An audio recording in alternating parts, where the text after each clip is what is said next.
will be starting with Story of the Week, in which, as usual, we will be having an interview with a celebrity. It will be followed to the Eye of Horus, and in it we will be heading to Islamic Cairo to visit the Sahimi House.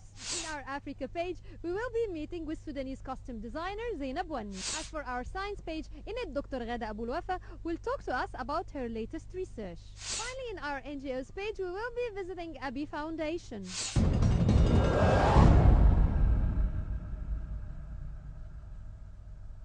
Now it's time for Story of the Week, and as usual, we will be holding an interview with a prominent Egyptian figure. The story of the center, or the idea, started when I personally asked a lot of people, Egyptians, outside of Egypt, who are actually being treated in countries like in Dubai, where I was working.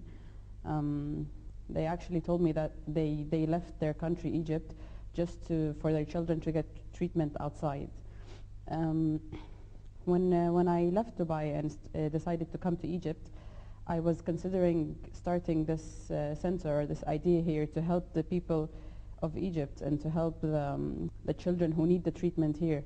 Because in Egypt we have a very big population of about 80 million people, and a very big percentage of these people have disabilities and special needs.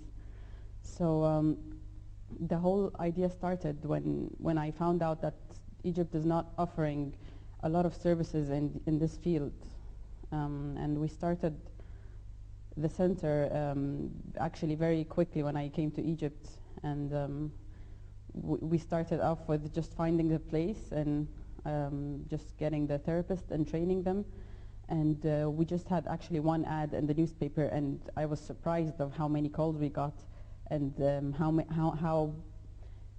how quickly we started and how quickly the center grew because of the need for this kind of service.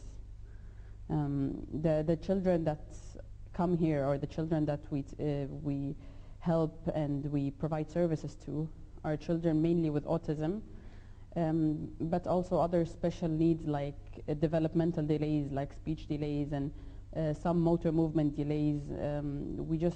We deal with mostly all kinds of disorders, or children disorders, like Down syndrome as well, and the ADHD.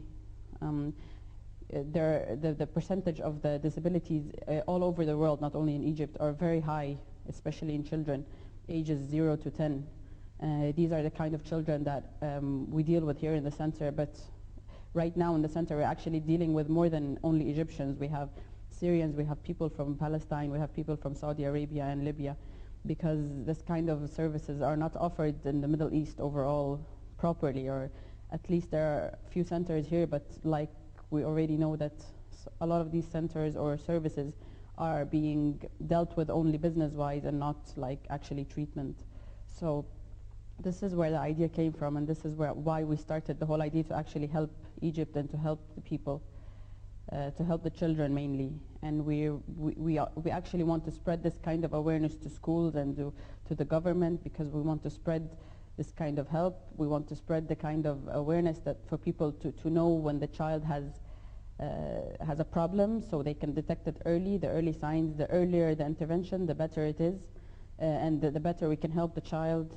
This is mainly our goal in the center, and we have a lot of people helping us from outside as well, our consultants, checking up on the programs and checking up on the children's progress. So we're not only doing it by ourselves. Because this is a big problem actually we're facing all over the world, not only in the Middle East, that we need to have proper intervention. Autism especially, the kind of intervention offered all over the world is everything from medical help like diets and oxygen therapy and different kinds of medications. But the approach we're working on here in the center is something called ABA, it's Applied Behavior Analysis.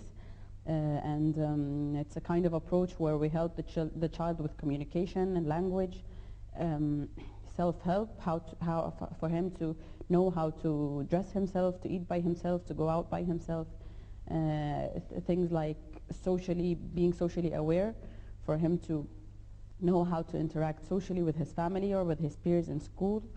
The ABA program works on all these kind of skills, and maybe the thing that is being misunderstood here in Egypt mainly is that children with autism need speech therapy, but this is not the case. Children with autism need to know a lot about how to interact socially with their people and their environment, and they need to know how to deal with themselves and how to regulate their stereotypical behaviors, and not only how to speak. So this is a big problem we're facing in Egypt, that families come usually wanting their child only to speak. But the big problem is that they have a lot of deficiencies that needs to be worked on. And this is everything we work on in ABA and the intervention that they get here. Autism is not a disease.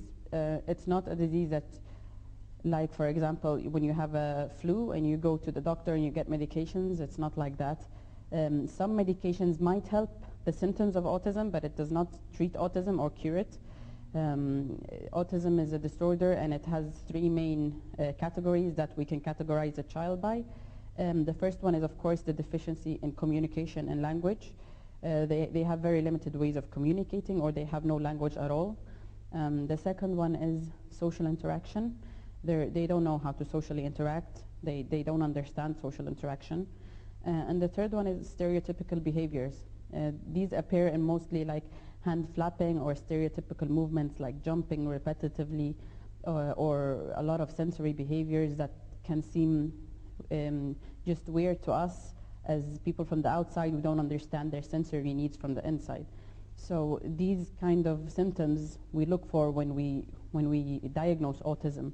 But what's also very misunderstood in most Middle East is that autism is not a disease where you go to the doctor and you get medications and you get treated. You need many kinds of intervention.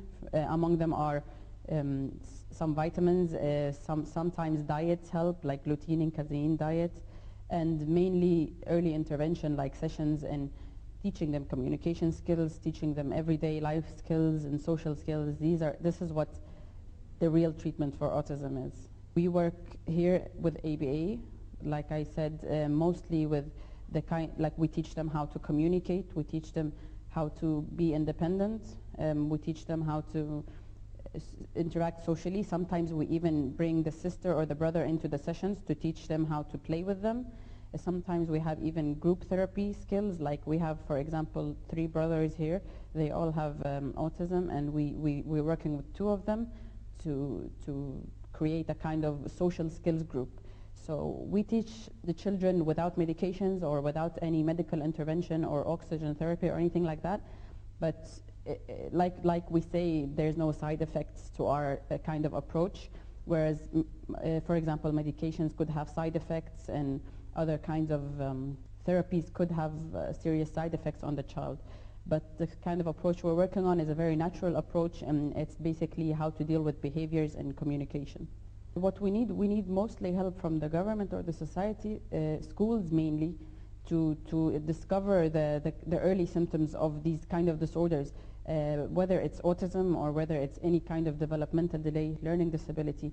We need them to be aware of the symptoms, and we need them to be aware of what's wrong and what's right, how to deal with them, because sometimes we have the child here dealing very well with him, but then he goes to the school and they don't know how to deal with him, so everything just gets spoiled and the child does not progress and he doesn't get what he needs. So we need support from schools, we need support from the ministries of health, we need all kinds of support for awareness, especially because, like we say, we can never treat unless we know what's the treatment for it, or unless we know the problem itself. Like we can't treat flu if we don't know what's the symptoms of the flu. So it's very important for the schools and the society in general to know that